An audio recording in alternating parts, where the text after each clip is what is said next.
Carson's Corner is a black LGBTQ-owned small business. They sell merchandise and apparel on pop culture franchises such as Dragon Ball, King of the Hill, Sailor Moon, and of course and most importantly, Power Rangers. If you're interested in getting their amazing merch, be sure to check them out at carsoncorner.com. Link will be down below.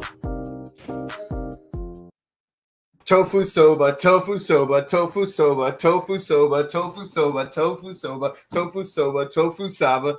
Hey guys, welcome to the Sentai Hero Special here on the Morphin Network, where it's Morphin time all the time. Jared cannot make it today, unfortunately, because he's driving to California, because tomorrow, as of the time of this recording, will be August 18th. The first day of the one, the only Japan World Heroes at the Burbank Grand Vista Hotel, featuring Kamen Rider Gaim, Goon Reto, and I wish I could be there. I mean, nothing's stopping you. You could just take the first flight out here. Yes, work. It is what it is. Well, they still have one-day passes at the door, so, better scramble. I personally cannot wait. I get to see Jared. I get to hang out with my friends. I get to meet some acquaintances that I haven't seen in 4 years. And, man, can you really believe it's been a whole year since Power Morphicon last year? We've been through a lot. I gotta listen. I will be at Power Morphicon next year. I will be there. Awesome. Can't wait to see you. And of course, what are we here to talk about today? I can't wait to. Yeah, for those of you who haven't figured out, the dance that we were just doing was the one from the episode 24 of Ohsama Sentai KingOhger, King of In-Between versus King of Abyss. KingOhger! Yeah, KingOhger. Such a good show. And, oh snap, I forgot to bring it with me. Better than Zenkaiser and Don Brothers. I forgot to bring my Q&O with me because they recently announced the trailer for the new season of Power Rangers. For me, this Sentai is better than the two previous ones. That's my personal opinion. I don't know. Dawn Brothers is a really high bar. It was fantastic. There aren't that many Sentai better than Dawn Brothers. Obviously, there's Bokenger. Bokenger is the best Sentai ever of all time. Fight me on this. You will never win. You can't crush my endless Boken spirit. This season is actually really good, I have to say. And what else is there to say? This episode was pretty fun. It's semi-fillerish, but we get a revelation that's kind of interesting. It's really hard to explain. It's like having Giorno Giovanna meet Jonathan Joestar, except Giorno's actually evil here. That's basically the sum of it. But we find some stuff out. So let's get right into it. Let us know what you thought about the episode by commenting to us live. If you comment to us while we're live, we will display your comments right here at the bottom. And one more time, we want to thank you all for watching us because, it's day 0 of Japan World Heroes. A lot of you guys are probably trying to scramble to get to Burbank. And, well, good news is there's an airport not far from Burbank, so that's good. It's a short car drive. So it is what it is. But if you are watching, thank you so much for watching. And if you're watching us later in the week, still thank you for watching us later in the week. We get it. Busy schedules. That's why YouTube is a thing. All right. So let's get started. So there's two main plot points, and instead of just like doing in chronological order, we're just going to go into them separately and up to the point where they converge. So Daigor died last week, and Ragnarok is somehow still alive, just like the mother-in-law from the Krugs. And yay, we finally see our best bug boy. He's such a cutie pie. I'm so glad he's back. And again, questions like, how is he back? How is he back? I'm pretty sure we saw him die a few episodes ago, or fall into an abyss or something. If this guy's still alive, Hercules is still alive. That's got to be a thing, nowadays with Sentai. It's like, if there's no body, gotta assume they're still alive. Problem is, if you die in an explosion, can you really find the body? I don't know. Sentai logic is kind of a catch-22 if you think about it.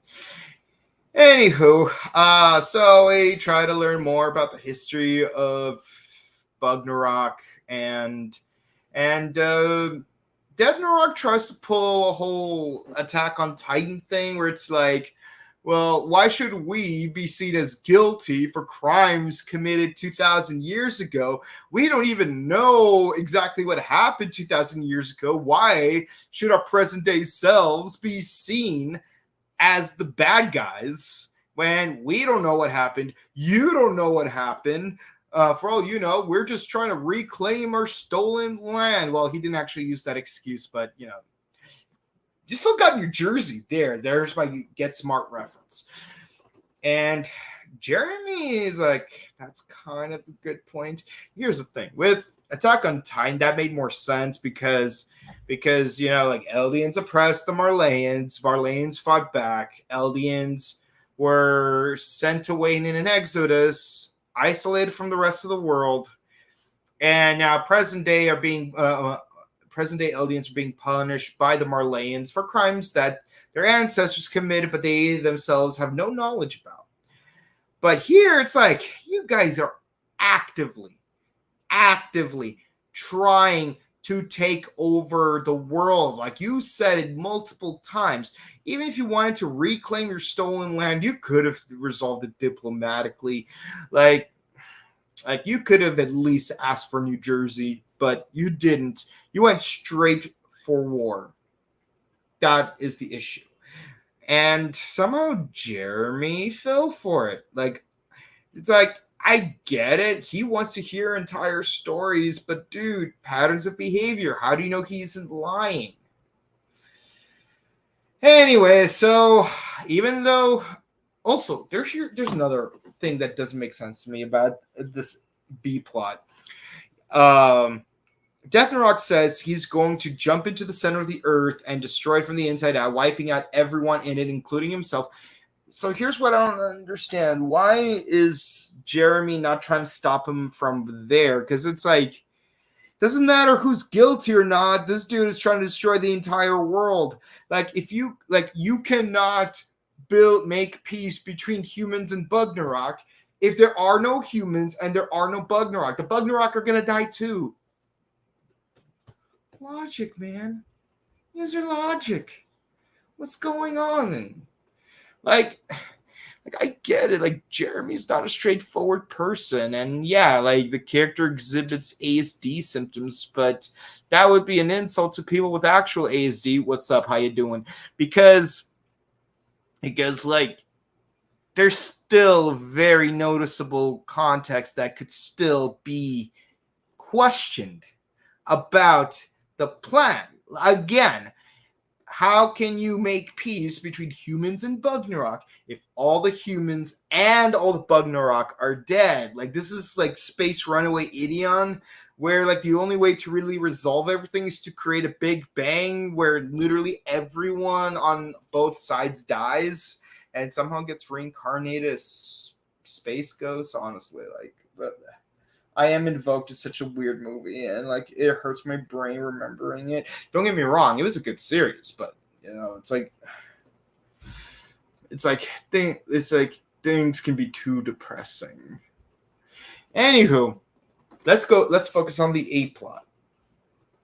because of the whole drilling to the center of the earth thing, it's hot.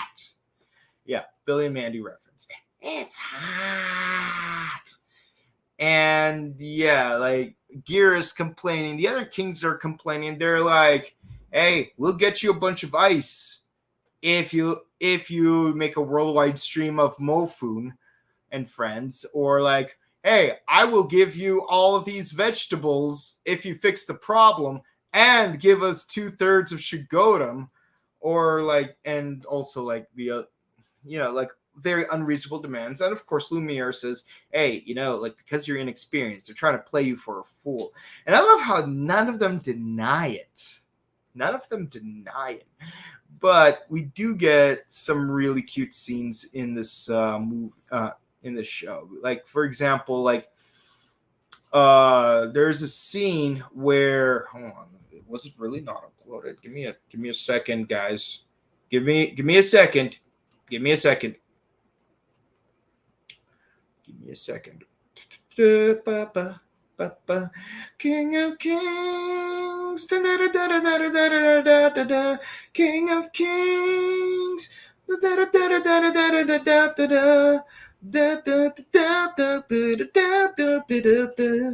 It's alright. It's alright. Yeah, let's get right into it. Hold on. Here we go. Yeah, don't mind the second man behind that curtain. Like, that's just an inconsequential thing that has to happen. So here we go. Where is it? Wait, was it deleted? Here we go. Okay, maybe I just missed it. Okay. Okay, so Boone shows up and like he's running from a guard, and I'm like, my question is, I'm just like really confused. Like, why did Gira just not invite the orphans? I have no idea. What do you think? Like he's the king now. Like, he could have had all the orphans move into the castle, or just tell all the guards, "Hey, if any of these orphans want to come to my throne room, let them. Just let them." Exactly. Like, come on. Yeah. So Boone shows up. It's like, "Hey, it's getting really hot. Is there anything you could do? We could go fishing." And then Lumiere's like, "You got kingly duties to do. Like we can't really like go do like family stuff." It's like, I'm the evil king, so peasant, please leave. I would love to go fishing you, but I can't because I have evil king things I need to get done. Boone is right to be disappointed there, because like that is such a Hercules move for him to do. Like be gone from me. Be gone. You have no place in this world for me. Like, be gone, peasant. Be gone. And that's so sad. Like, he even had the guard like put like shove him out of the courtroom. Like, man, like you could have done better, Gira. You could have done better. But Kaguragi does make a really good idea that everyone else agrees to. Let's have a summer festival, and everyone likes the idea. So they all wear kimonos, and we get to see some stands from the other kingdoms. Like, for example, you got a shooting gallery with Nikasopa. And of course, because it's Nikasopa, they're going to use AR goggles instead of a regular shooting gallery. And true to carnival fashion, they're cheating so that the kid doesn't win his stuffed bear or whatever and has to pay for an extra go at the thing. Typical carnival behavior. But then we get the best scene. Suzume reclaims her identity as a tofu person. Still not a fan of the name. And they do yakisoba dance where they're frying noodles while doing this dance. It's really cute. What's the name of it? and then some of the Kurokos show up, and it's so cute, like dun, dun, dun, dun, dun, dun, dun, dun. I don't know. Look, I'm just gonna do the Hunter Dino thing. Dun, dun, dun, dun, dun, dun, dun, dun, dun, dun, dun, dun. Okay, I'm done. Yeah, I can only shouting gun that dance. No, you're not. No, you're not. Wait, what? You're not done. Okay. Dance for me. No, I think you are entertained enough. Okay.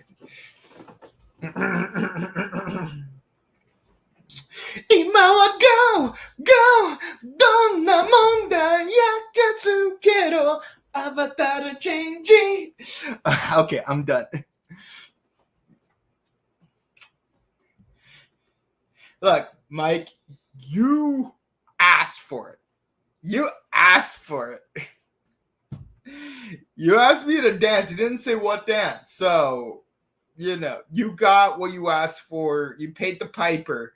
You dealt the dirty hand. You Fausted that bargain. You have Mephisted my Stophiles. Okay, enough go with jokes. Let's get back to the show at hand. And of course, we get Morphin shaved eyes. So cute. No, it actually really is cute seeing these two in their festival clothes. And I know Jared is particularly happy about Morphonia wearing festival attire, but I do also find it funny how Rita is wearing a colorful neck collar, which kind of makes me wonder. It's like, are we still doing the whole chrysalis thing? Because if you really think about it, Gira is the only person that saw Rita's face up to that point. So, I wonder, will the others see Rita's face? I'm just curious.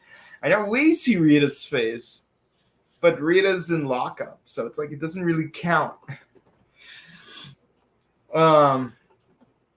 But yeah, everyone's enjoying the festivities except for Gira, but thanks to some encouragement from everyone else, especially Himeno. Good on you, Himeno. You are the GOAT. The GOAT! Nice.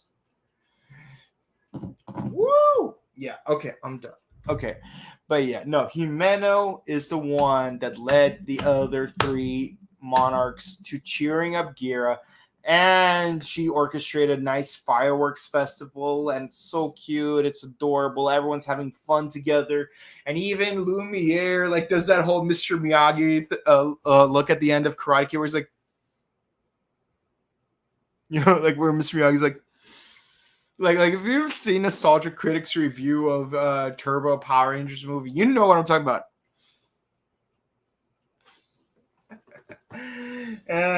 But then things start to swelter a little bit, and this is where our two plots kind of intersect. So Boone accidentally drops one of those balloons from the fishing game, and he runs into Jez, who has a Bugnarok hand, and of course he starts pointing his little gear sword thingy at him. It's like, Bugnarok, stay back. And I'm like, no. Why are you doing this?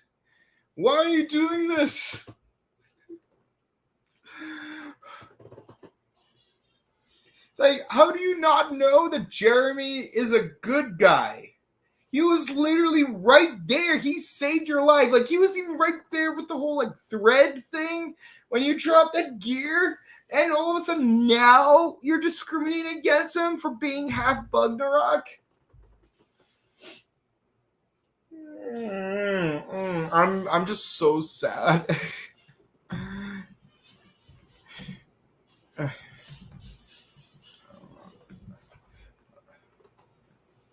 But yeah. So he asks him, what do you think of Bugnarok? Bugnarok are evil. Gira said so. I'm like, whoa, whoa, whoa, whoa, whoa, whoa. Gira said no such thing.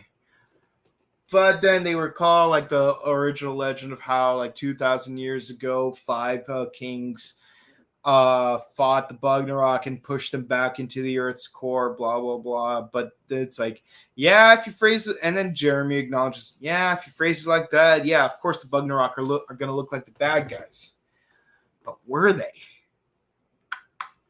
Chekhov's gun. I really want to believe in a world where humans and Bugnarok could get along. Heck, I want a world where humans and human gears could get along. I want a world where humans and Nexus 6s could get along. I want a world where humans and mutants can get along. I want a world where humans and kaijin can get along. But much like how there's bigoted humans, there are also bigoted kaijin, Nexus 6s, human gears, mutants, Bugnarok, etc. that want to exterminate humans as well. Oh, Orphanox too. Like we got Kiba, Kaido, and Yuki in Kamen Rider 5. Those guys were my favorite characters because they tried to coexist. Nobody wanted to listen to them, but they tried. I still feel bad for Yuki because of like the way she died. Spoiler alert if you've never seen Kamen Rider 5, but that season aired 20 years ago. Like, what's stopping you? I'm pretty sure there's like some kind of Toku app on Amazon where you could watch 5. But the point is, we need coexistence. Even in Digimon, we need coexistence. You alright, That is true. Yeah. Yeah. And yeah, it's just my internet being choppy, even if I on my phone. So Deathnarok summons a Bugnarok. It is a Malcastraka. So yeah, Malcastraka are there. It's an arthropod. So at least it's not a mollusk.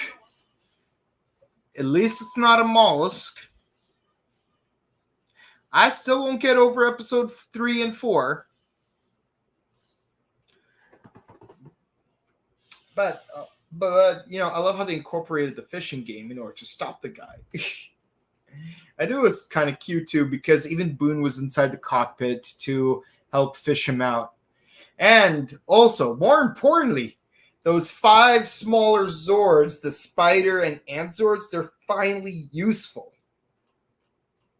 They actually did something for once. They actually did something. I'm so happy they actually did something. They weren't just decorations anymore. But, of course, naturally, we have to discuss a certain scene.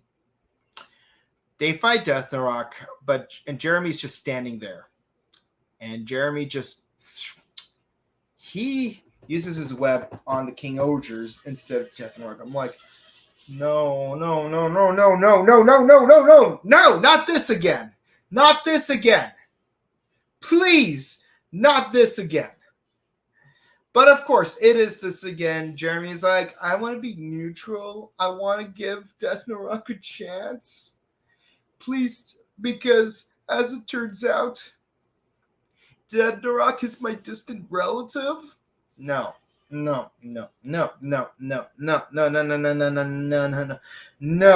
don't get to have a Futurama moment here.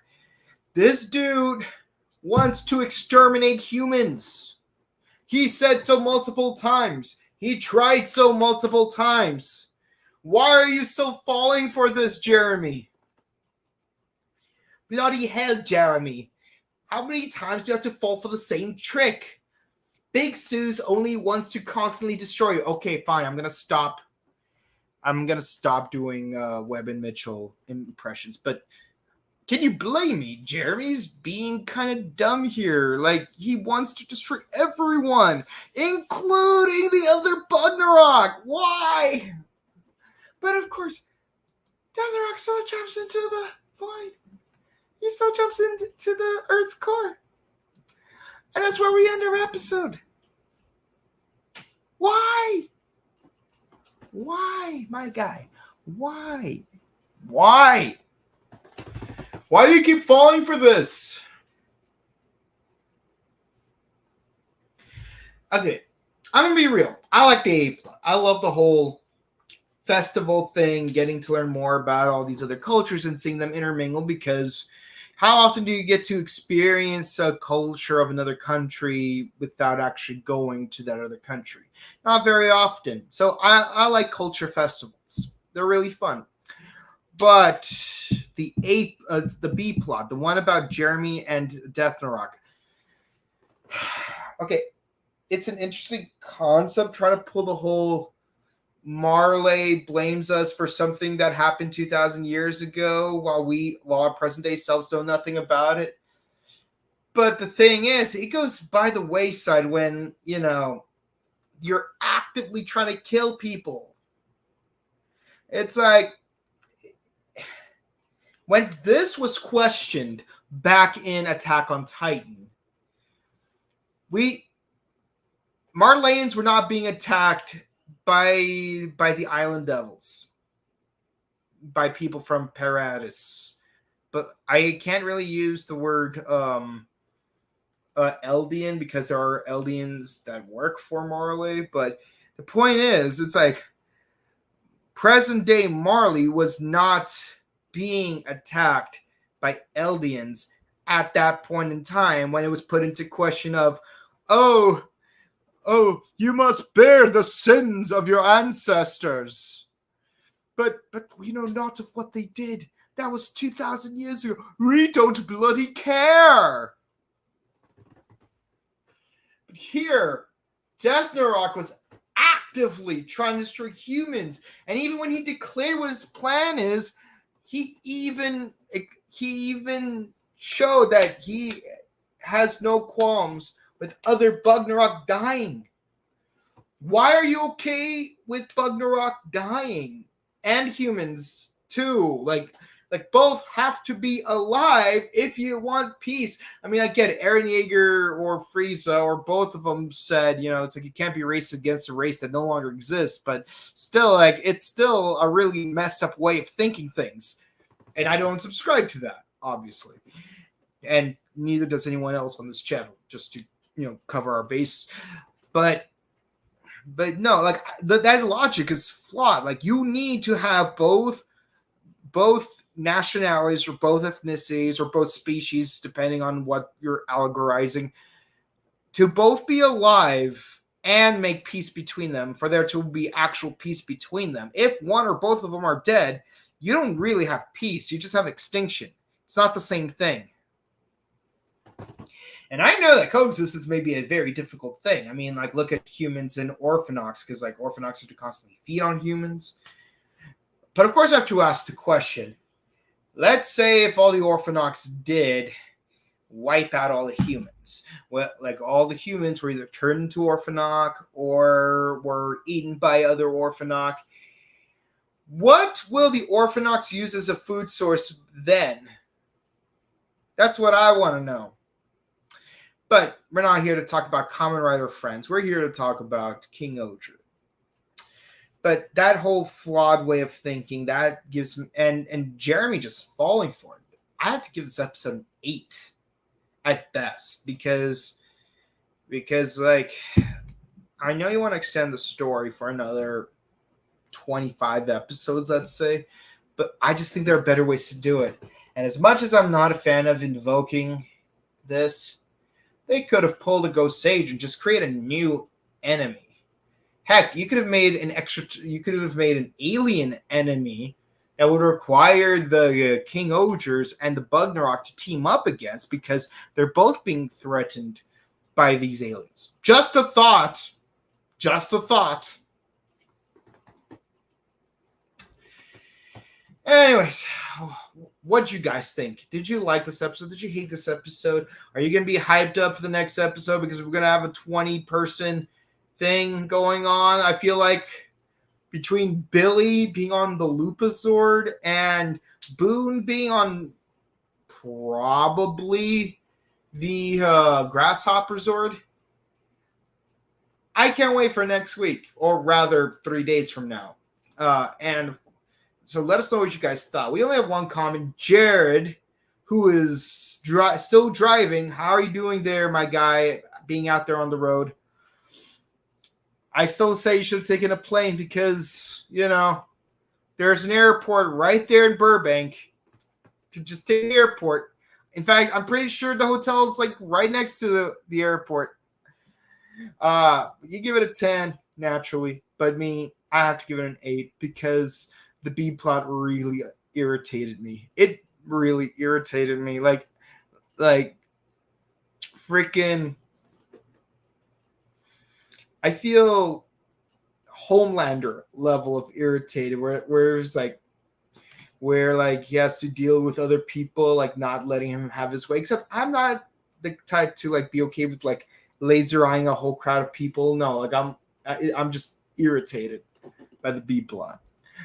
Anyways, that's it for the episode. Thank you guys so much for watching. Please be sure to comment, like, and subscribe to us on YouTube, Facebook, Twitter, Instagram, and ding the bell icon to stay notified for our latest videos. We recently did, earlier today, Ryan, Cody, and Clement gave their thoughts on the new trailer for Cosmic Fury, so be sure to check that out. Oh, we got another comment. Sentai Clips says hi. Hello, Sentai Clips. How are you doing? And of course, you could you could check out some of our recent interviews from Morphicon last year. We still have a few more left to upload, so don't worry about it. I know it's taking forever. A lot of conventions going on this time of year, and also it's really hot, so like a lot of software is being busted. Yeah, it is what it is.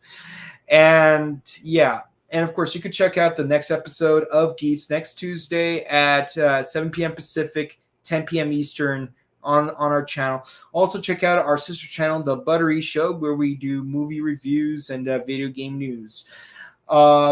Yeah, that's pretty much it. And if you want to check out our personal content, you could find, because Mike is not here to plug himself, I'll do it for him. You can find him on Instagram at RedRanger2134. You can find him on Twitch at RedFalcon347 and on TikTok at RedFalcon212. You can find me on Instagram at Boken_Kabuto and on Twitch at twitch.tv/BokenKabuto. But if you want to say hi to me in person, I will be there for all 3 days of Japan World Heroes at the Burbank Grand Vista Hotel, August 18th, which is tomorrow at the time of this recording, 19th and the 20th. So I'll be very happy to see you guys there. Be sure to say hi to us. And, you know, like if you want to take a selfie with us, we're more than happy to. And don't worry, we're not going to charge you a dime for it. Like, we're just happy to see you guys there. And of course, I want to thank Scott on behalf of the Morphin Network for hosting the event, as well as having us over there at all.